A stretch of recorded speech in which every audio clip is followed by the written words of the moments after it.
सुनने वालों को सिराज ज़ैदी का बहुत बहुत प्यार भरा आदाब, नमस्कार and good afternoon. Welcome to Apna Radio, broadcasting at 93.9 Dublin South FM. Each Thursday from 3 to 4, I'm here broadcasting from the studio to the world. Tune me in.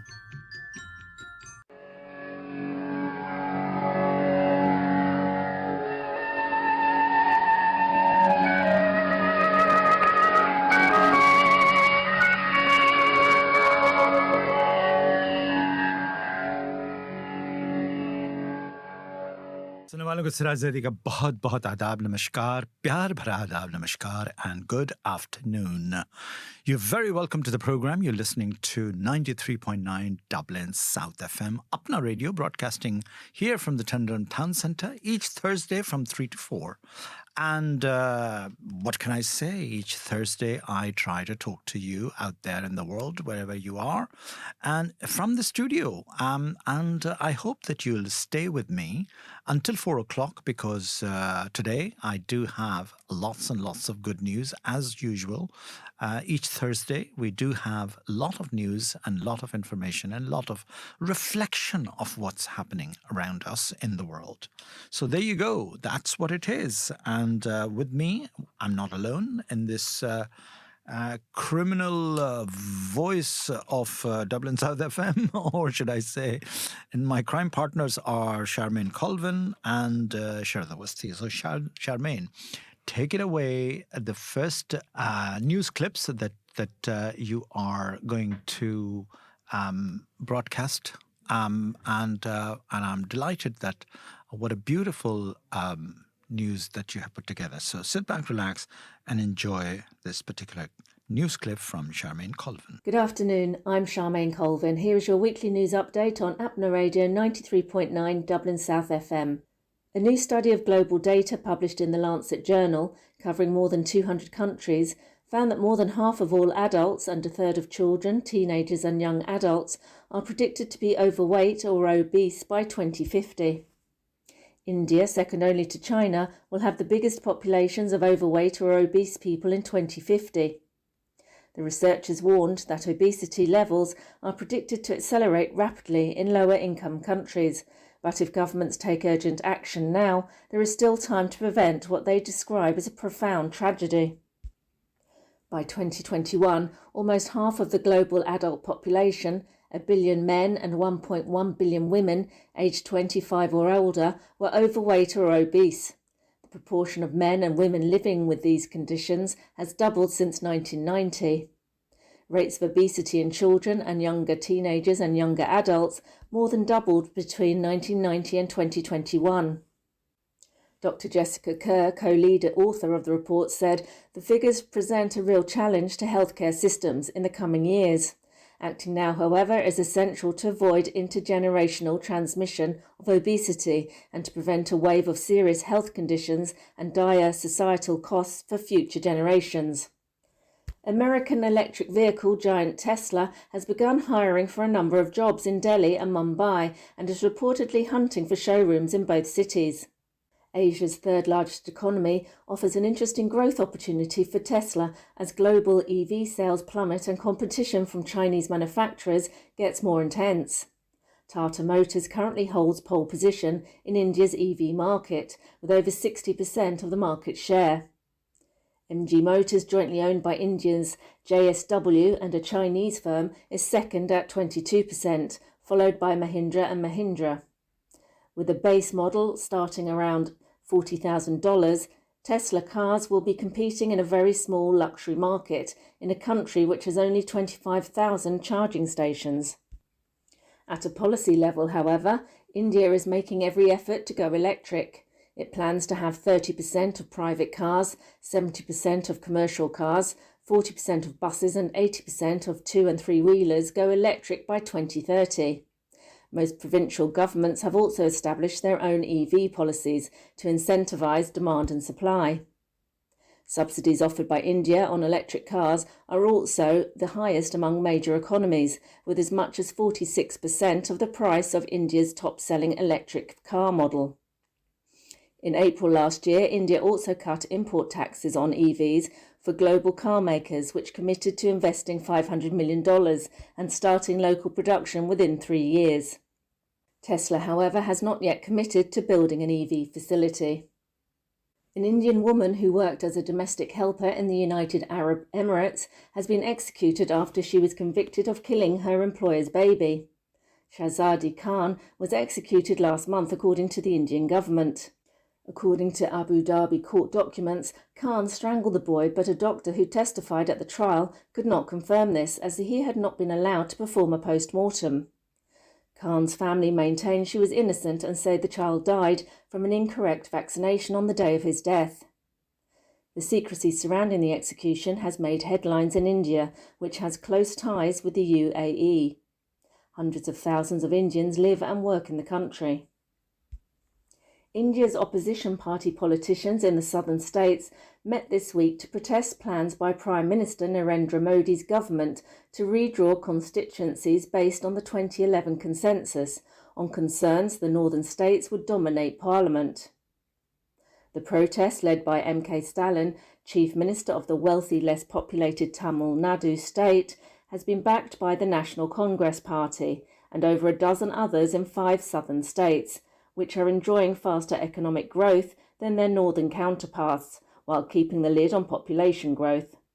Salin tabled a resolution to ensure that the so-called delimitation exercise, or redrawing of boundaries, be based on 1971 population levels and retained until 2056 to ensure that densely populated northern states taper population growth.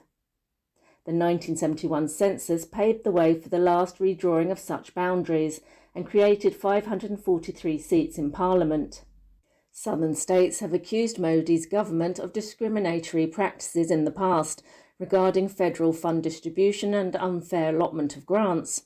Home Minister Amit Shah said that southern states would not suffer due to delimitation efforts, and the BJP rejected Stalin's demands and have accused the southern states of trying to create a north-south divide. And finally, India have held their nerve to reach the Cricket Champions Trophy final with a 4-wicket victory over Australia in Dubai. India's win means Sunday's final will be played in Dubai rather than Lahore as initially planned, because of their decision not to travel to host Pakistan. India will play either New Zealand or South Africa, who contest the second semi-final on Wednesday in Lahore. So that's all from me. You have been listening to Apna Radio 93.9 Dublin South FM. Welcome to the show, and indeed, thank you very much indeed, Charmain, for a beautiful news item that you have put together, and that is shocking news that how an Indian worker has been executed in UAE, and of course the North and South divide when it comes to the politics and in a parliament, because the fact of the matter is that because Delhi and Uttar Pradesh, UP, is adjoining each other, and they both are now belonging to the ruling BJP party, are going to have an upper hand and in going to divide North and South politics, and indeed would have, their stamp of government in the parliament.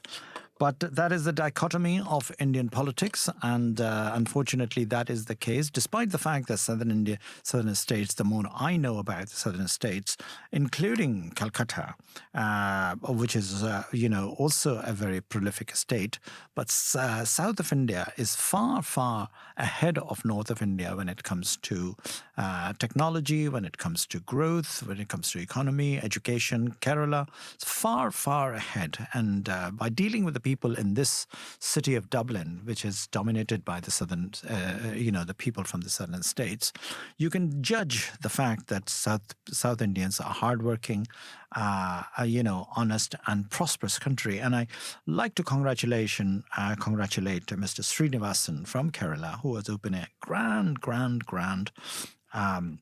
showroom of his Celtic tiles at the Long Mile Road, in the heart of bathroom tiles and all those places, carpet places and all that. You can't miss it. It's on the main road. And he had a grand opening the other day. and yours truly was chief guest and invited there.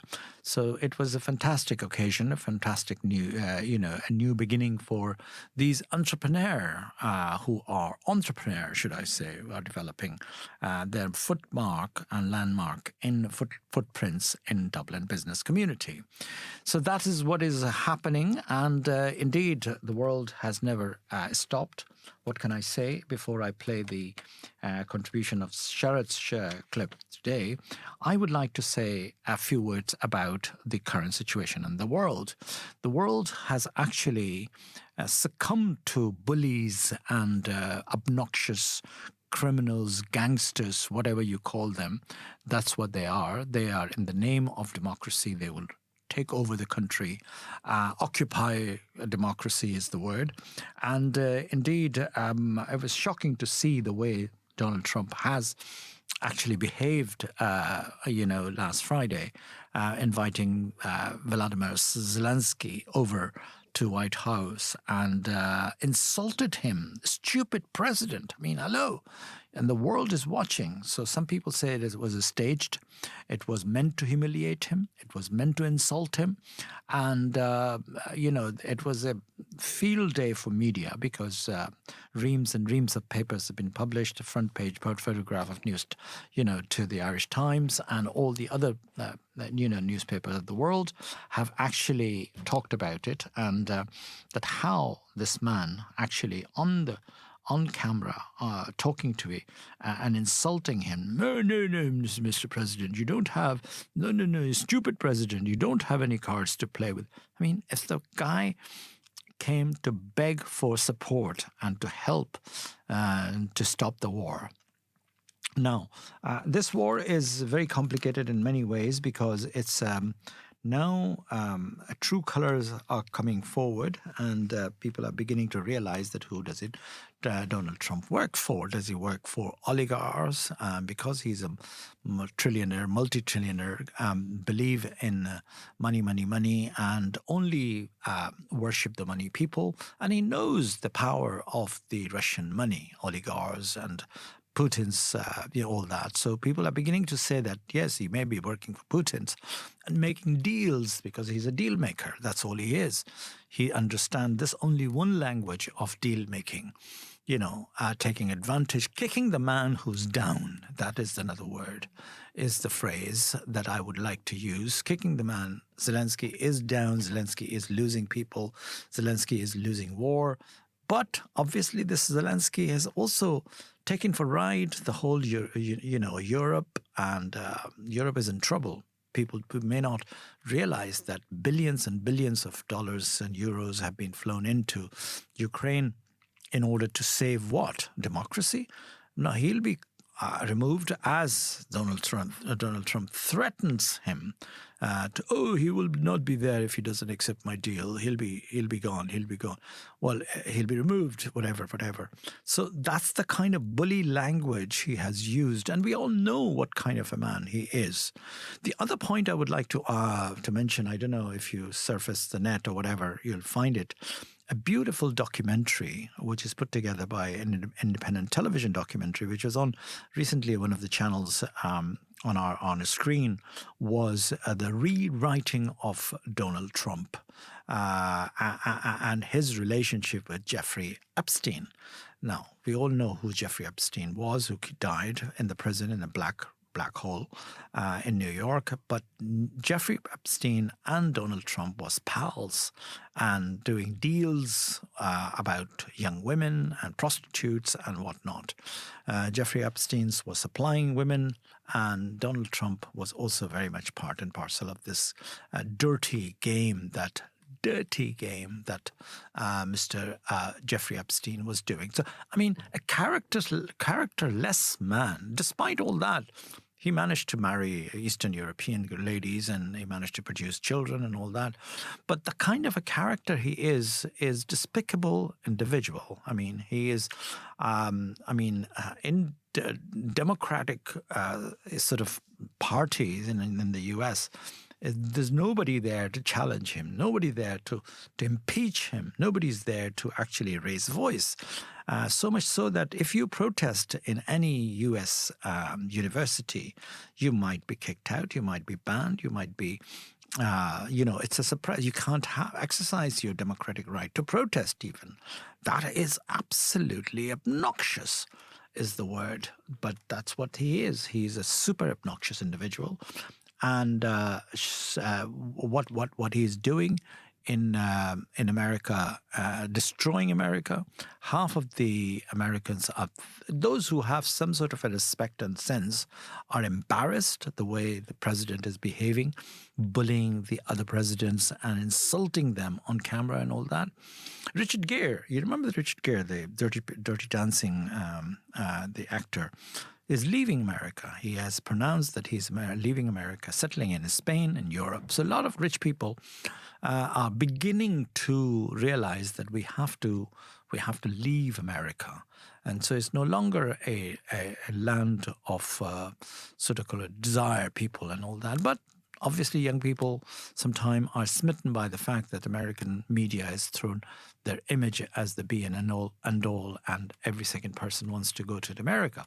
But not many intellectuals, not many people who really respects all that. The other disbehavior or despicable behavior it's all coming out in movies and in documentaries and things like that, is the treatment of Mexican at the border. Horrific, horrendous, so shocking, the treatment. I saw another film, beautiful film, documentary about how the subhuman way of treating and shooting point blank like a flies, to the Mexican people who are trying to cross over the border of America and all that. So what's going on there? I mean, he has promised, but enough. I'm going to play the State of Economy in India by Sharad Awasthi. Sharad is here with his view and his brilliantly researched piece of information. Sit back, relax, and listen to this, please. Thank you. Today we are going to talk about India's growth story and how we have all been led to believe in the shine and strength of Indian economy. Some 10 years ago, Indians were told that India aspired to become a global superpower. Today, that dreams look shattered. Was it ever a real dream, or it is a missold illusion? At present, it seems a different story, a dream of billion Indians now turning into a nightmare. While 67 crore Indians, 670 million Indians were taking a holy dip in the river Ganges, the financial market of the country were taking a wholesome dip of a different kind. It was losing billions every day. But market rise and fall, it should not worry enough to conclude the destiny of India. However, my concerns or worry are more due to fundamentals on which the Indian aspirations rely. Here is a backstory. In 2013, according to our current Prime Minister Mr. Modi, India was supposed to have a smart city 6 times the size of Shanghai and twice the size of Delhi. This city is located east of Ahmedabad, 109 kilometers, and was meant to be the iconic representation of the Gujarat model of development, the very model that was sold to the entire country in 2014. Today, after 11 years, it still takes 2 hours to reach the location from Ahmedabad at a sluggish pace of 50 kilometers an hour. There are hardly any residences, factories, water supplies, road network, highways, or significant investments in the so-called smart city. This stands a vivid picture of broken Indian dreams. You know the name of the city? You would not have heard generally. It's called Dholera. Dholera. That's how it is spelled. Go have a look at the Google where it is located. Similarly, the rest of the country was promised 100 smart cities. My question is, where are they? While this was happening, I came across an opinion column by former head of Niti Aayog, Mr. Amitabh. Niti Aayog is the apex body for Indian planning. This was the very person who once led government planning and was instrumental in selling the dreams to 2 billion Indians. Ironically, he now claims after retirement that Indian cities need a plan. Plan for what? Like Dholera, the Gujarat development model, the entire smart city concept is a ghost, and we Indians are being persuaded to believe in it. If at all the Gujarat model was sold as a benchmark for rest of India, people should ask one question, one parameter to measure: how many international flights land in Gujarat? For perspective, Bengaluru has more international flights than any city in Gujarat put together. This is one of the real measures of development. In fact, you would be surprised that Lufthansa, the German airlines, has the most profitable and most loaded sector between Frankfurt and Bengaluru. That is the development model, not the Dholera. It seems that the chief of Niti Aayog, after retiring from his government post, is now actually seeing the reality. In his column, he states that Indian cities are struggling with poor infrastructure and weak public services. He also points out that they lag far behind global destinations like Bangkok, London, Dubai, and Singapore. Good he didn't mention Shanghai. He further highlights that cities like Mumbai and Bangalore frequently witnesses severe flooding and waterlogging, and it is displacing thousands and disrupting lives. He also notes that 42 towns in India rank among top 50 most polluted cities globally, and that 50% of India's 600 rivers are severely polluted. So what was the Indian government and the Planning Commission, the Niti Aayog, doing for last 11 years? That's the reality. With these facts coming straight from the government's official, it's no surprise that India's fundamentals after those claims of 11 years are not as strong as promised. The expectation of a shining India as a global superpower, Vishwa Guru, is proving to be a myth. And when the myth collapses, people face reality. This is precisely what is happening to the Indian market. In last 6 months, investors have lost approximately 94 lakh crore rupees. Some may argue that stock market is not a true indicator of economic strength. Fine. Last 6 months have seen drastic fall in financial market affecting major companies that define Indian households and happiness. How? Look at Asian Paints and Nerolac. They have dipped over 32%. And why am I pointing out to the paint companies? Because we Indians, if we have surplus income and a positive outlook to life, we invest in painting our homes. Therefore, if any economist, any argument which overlooks this bellwether stock of paint companies, they are playing in the blind. They are not accepting the reality. Moreover, when the household consumer companies like Nestlé's, Unilever, Britannia, Colgate and Godrej, they are down by 35% and continue to decline for 21 consecutive months, it's a signal something serious is happening in the households. Not in the stock market, but in the households. Meanwhile, the Indian government continues to provide free ration to 820 million Indians. 82 crore Indians are given free ration. Add to that. Previously, 2 episodes earlier, we discussed the confidence of Indian investors and their expectations from the government. All this put together, the confidence continues to diminish. Hence, there is a sharp contrast between the reality and the growth story. At different times, the media has aggressively promoted India's growth story as if Prime Minister Mr. Modi has a Midas touch, turning everything to gold. And if you remember, this was said specifically for the public sector units of India. Now, the same media is silent on the fact that his Midas touch has failed. Public sector units have lost 25 lakh crores in last 7 months, and that's including LIC, which has a heavy exposure on his friend Adani Group.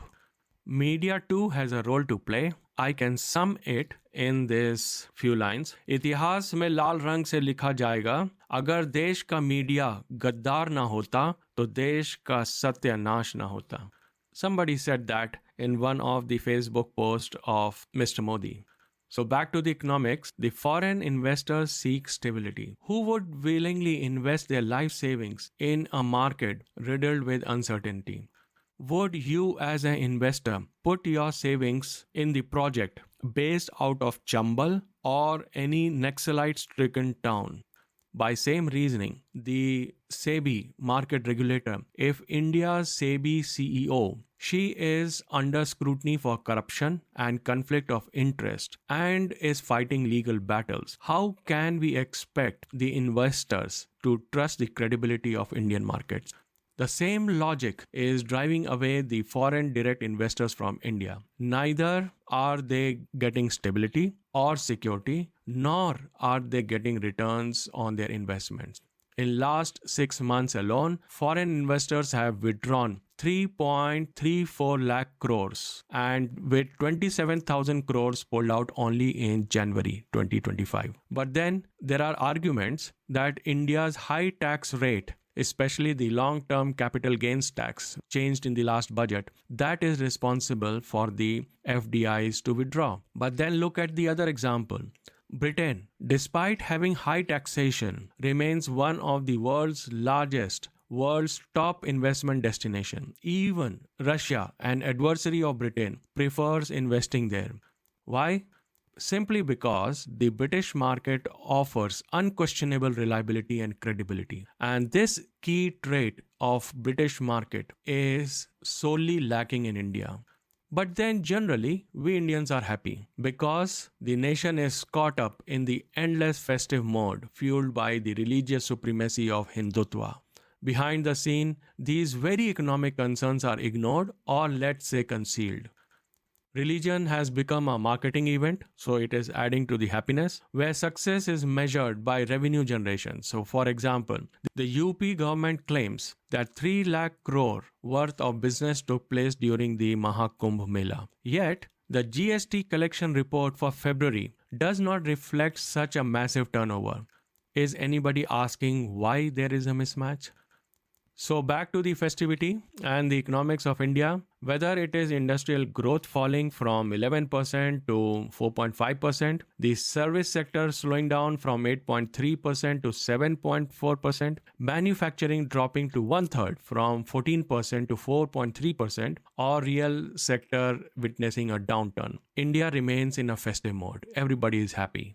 Half of the country's population is now supposedly pure from worldly sins because they took the holy dip. Meanwhile, the deep economic wounds of billion Indians remain unhealed.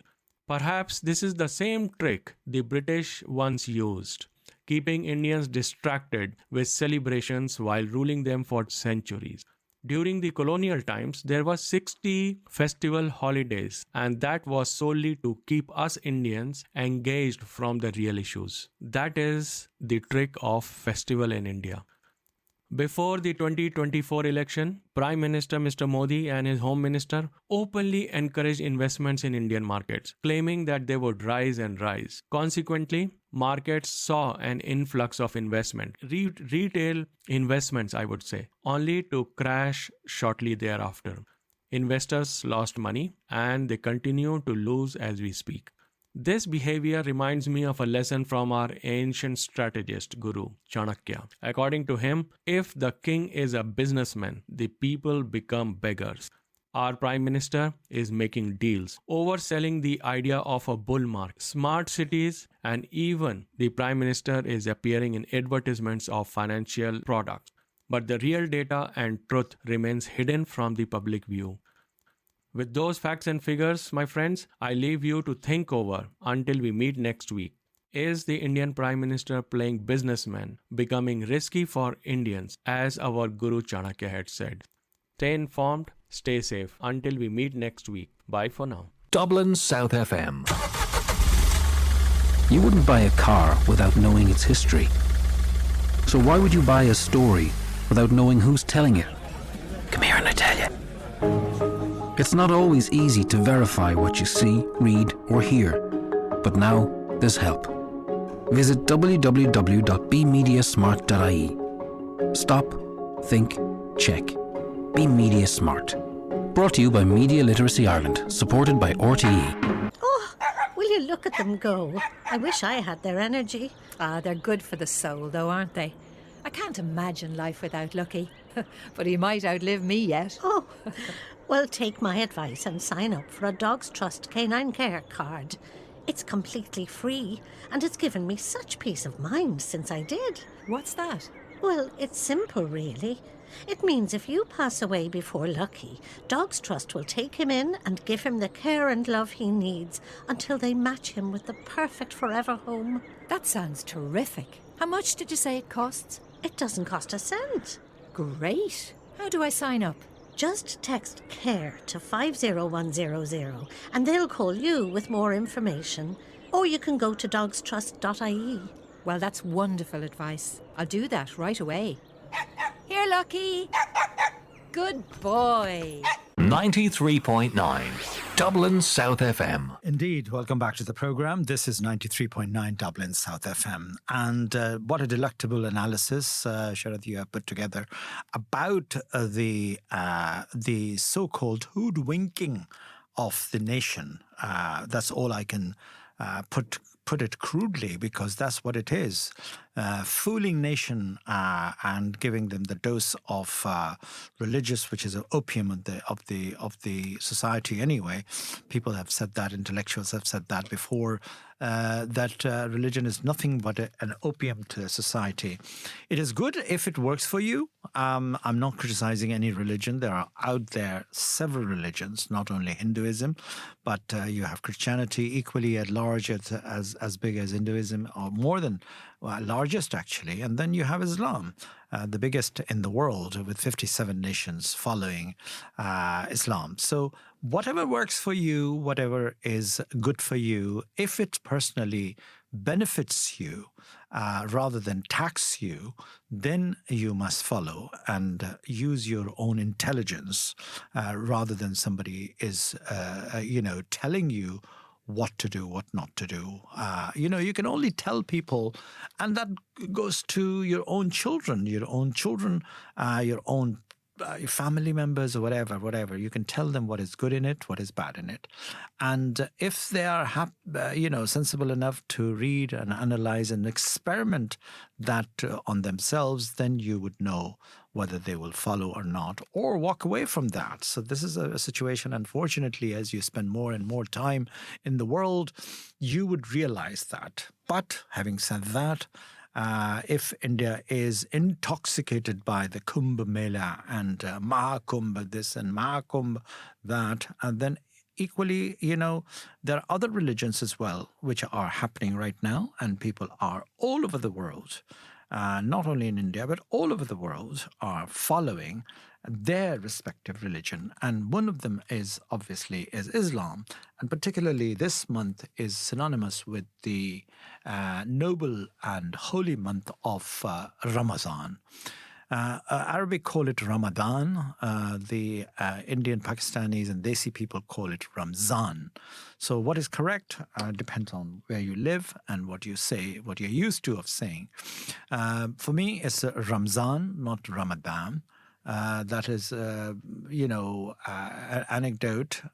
anecdotal incident that this year Prince Charles has opened the gates of Windsor Castle to the people who are fasting, mainly the young people, and Muslims of UK to come and fast, to open the fast, to break the fast in there. He threw a party, in other words, a iftar party at the Windsor Castle. Now, imagine that would have been the case with the Queen, his mother. That wouldn't have happened, because Queen was also, in favor of that, but not as open as Prince Charles had been. Prince Charles has always been very, very, very respectable individual, loving king now. King Charles is now. And then what he is doing is embracing the multiculturalism, the interfaith element of that, and opening the gates in the Windsor Castle for people to come and break the fast and, feed a few hundred people is amazingly a good gesture. Well done, King Charles. And thank you for doing all that. Keep it up as long as you'll remain king. You will continue to doing that. Now, Ramzaan is here. Today is the 3rd or 4th, depending on which day you started fasting. And I'll tell you all about it, that what is fasting and what is not. But first, I will take a track and we'll play some tunes about Ramadan. So there you go. So sit back, relax, and enjoy this Muhammad Rafi, who is talking about the significance of Ramzan. सच्ची रिवायत मोमिनो सुन लो क्या रमजान की होती है अज़मत मोमिनो एक लड़का था कहीं थी उम्र जिसकी 7 साल रोजा रखने के लिए बेताब था वो नौनिहाल चांद जब रमजान का देखा तो ये माँ से कहा आरज़ू मेरी भी है रोजा रखूं रमजान का वक्त जब सहरी का हो जाए उठा देना मुझे आज रोजा मैं भी रखूंगा जगा देना मुझे माँ को आया ही नहीं बेटे की बातों का ख्याल सुबह जब बेटा उठा तो हो गया उसको मलाल फूल जैसा उसका चेहरा रंज से मुरझा गया माँ से ये रो रो के कहता था मेरा रोजा गया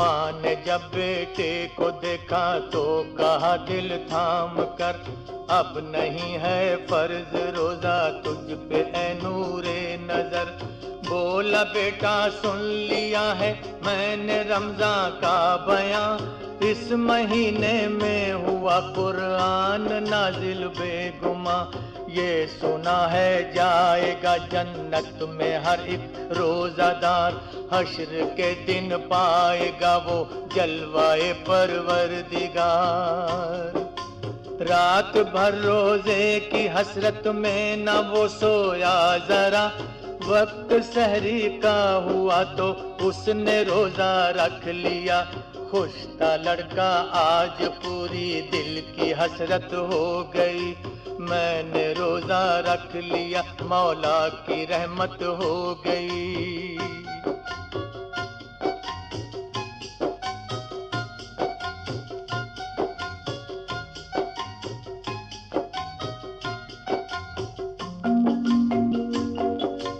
दिन निकल आया तो सूरज नूर फैलाने लगा होके फिर बेचैन माँ ने अपने बेटे से कहा वक्त खाने का है कुछ खा ले मेरे नूरे निगाह तब कहा लड़के ने रोजा तोड़ना भी है गुनाह माँ ये बोली हर गुनाह तेरा मैं लूंगी अपने सर कुछ तो खा ले मेरे बेटे हो गई है दोपहर बोला बेटा कुछ भी हो रोजाना तोड़ूंगा कभी जान दे दूंगा इबादत से न मुंह मोड़ूंगा मैं प्यास की शिद्दत से ऐसा हाल बिगड़ा असर तक भूख के मारे हुआ बेचैन लड़का असर तक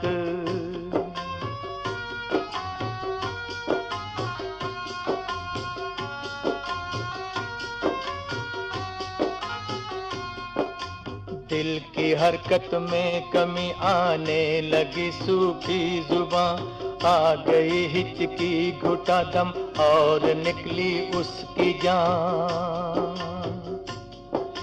रो के माँ कहने लगी नूरे नजर जाता रहा छोड़कर मुझको मेरा लगते जिगर जाता रहा इतने में हर सिमत मगरिब की अज़ा का शोर उठा रोते रोते माँ ने फिर इफ्तार रोज़ा कर लिया फिर बहाले जार पढ़ ली उसने मगरिब की नमाज हाथ उठा कर ये कहा फरियाद है बंदा नवाज दे गया बेटा मुझे दागे जुदाई क्या करूं लुट गई है जिंदगी भर की कमाई क्या करूं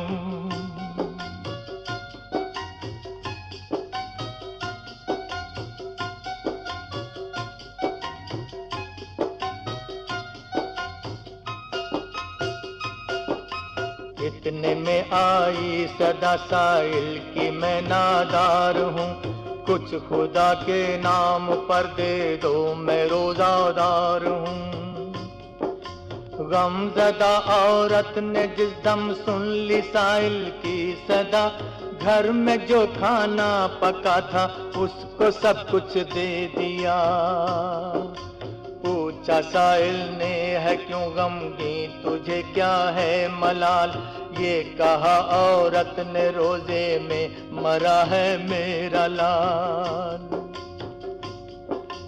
लाश के पास आके बोला फिर वो मर्दे बावकार उठ खुदा का नाम लेकर तू ए नन्हे रोजादार फजले रब से पल में वो मासूम जिंदा हो गया मुद्दा रमजान की बरकत से पूरा हो गया मुद्दा रमजान की बरकत से पूरा हो गया मुद्दा रमजान की बरकत से पूरा जी मेरे भाइयों, that was Mohammed Rafi at his best talking about an amazing Ramzan clip, Ramzan ki azmat, Ramzan, what is Ramzan? And it's a very famous story of a boy who always wanted to keep fast, and he was, not getting there with the mother, and then he did the Ramzan, the Roza, and he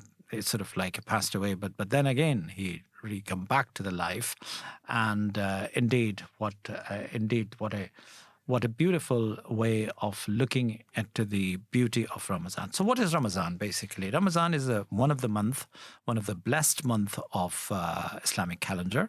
At the end of 3 months, Rajab, Shaban, Ramzan is the month of Allah. We are all guests of Allah.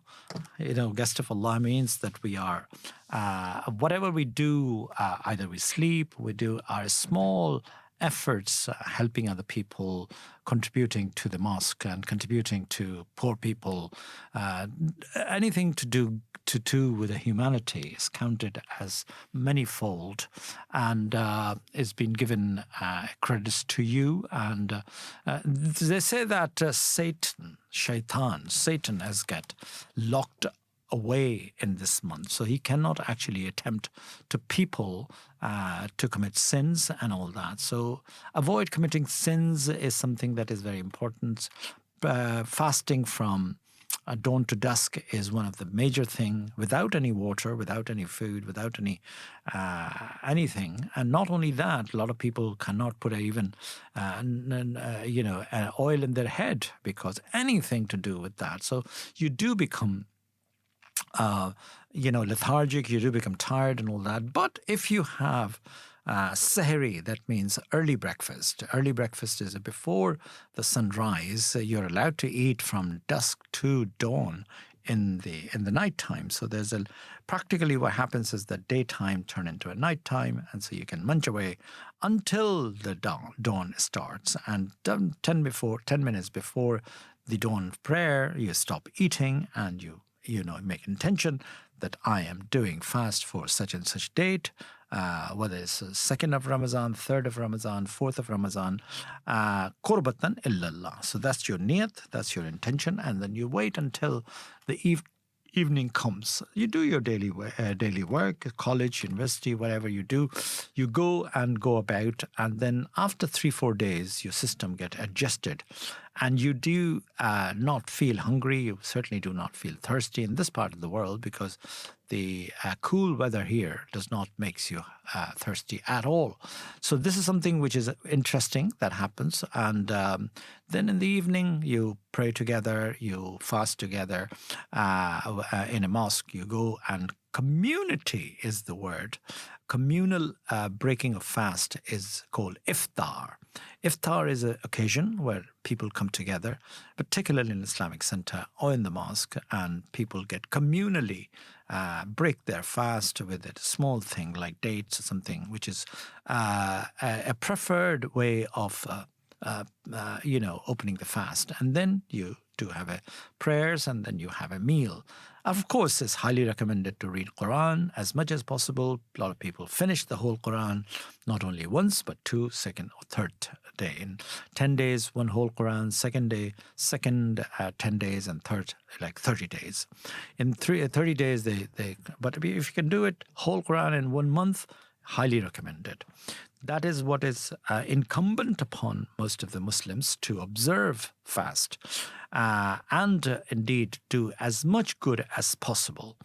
That is what all the deeds of Ramzan is all about. Ramzan is, as I said, is a blessing month. So your prayers get accepted.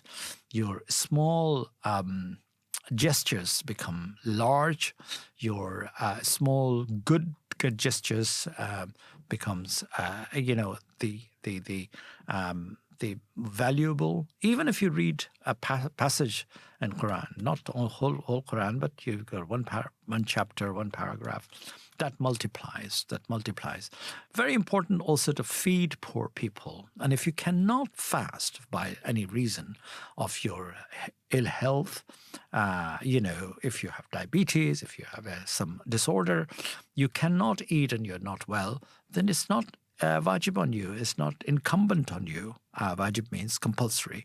It's not compulsory on you then. Then what you could do, you feed the poor people for the day you missed the fast. And if you cannot do the fast all 30 days, then you pick and choose the poor person.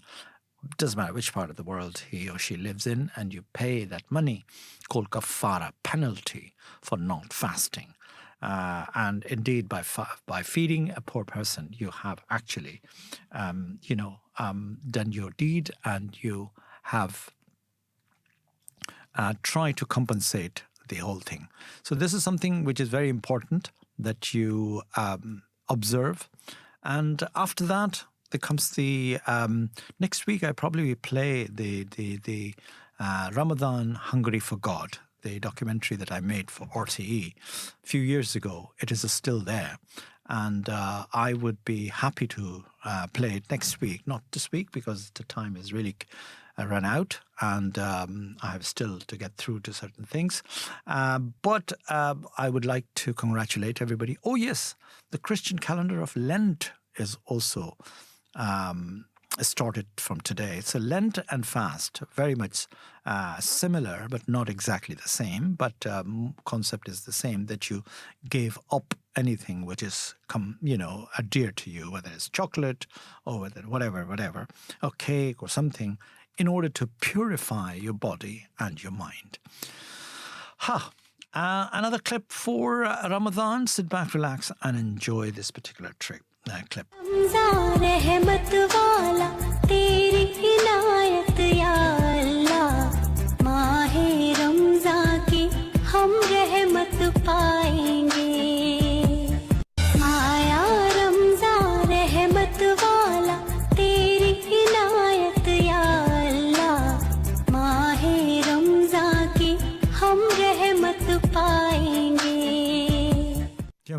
Mahe Ramzan ki rahmat hum payenge. That means it's a blessed month, and you shall get the blessing of Ramzan. Ramzan is something which is very important for a lot of people. So I'll stay with a couple of more tracks of Ramzan, and hopefully you will enjoy them. And Atif Aslam is another great singer that is, talking about Ramzan.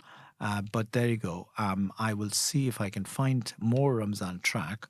They are there, and but sometime lining up tracks and finding the tracks can be very difficult. But there you go. Hopefully, I will get another good Ramzan track.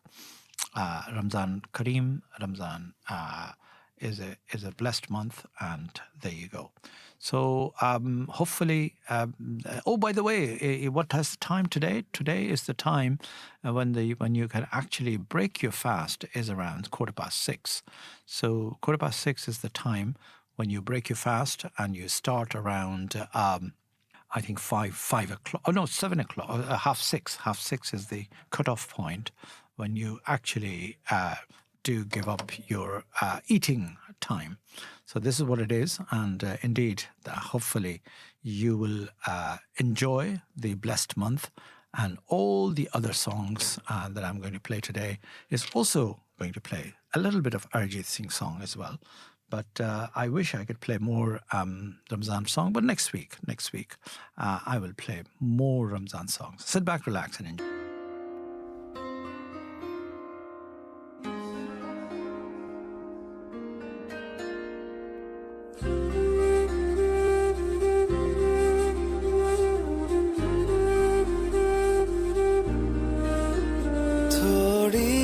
जगह दे दे मुझे तेरे पास कहीं रह जाऊं मैं खामोशियां तेरी सुनूं और दूर कहीं ना जाऊं मैं अपनी खुशी दे के मैं तुझे तेरे दर्द से जुड़ जाऊं मैं मिला जो तू यहाँ मुझे दिलाऊं मैं यकीन तुझे रहूं होके तेरा सदा बस इतना चाहता हूँ मैं थोड़ी जगह दे दे मुझे तेरे पास कहीं रह जाऊं मैं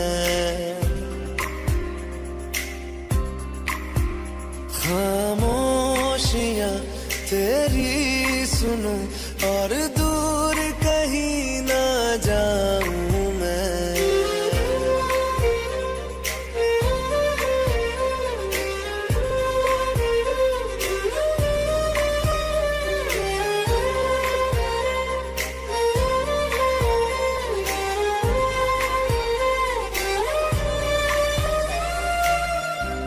सहारा तेरे बिना मैं तू जो ना हो तो मैं भी नहीं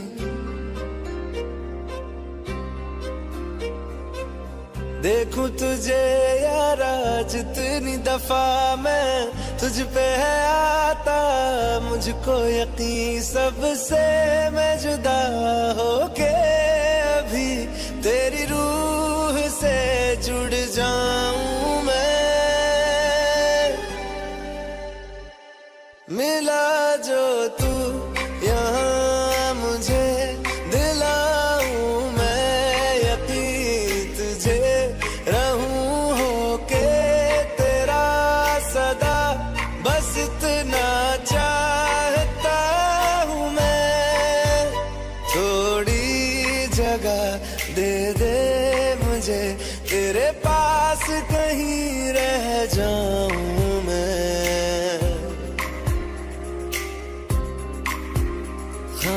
खामोशियां तेरी सुनूं और दूर कहीं ना जाऊं मैं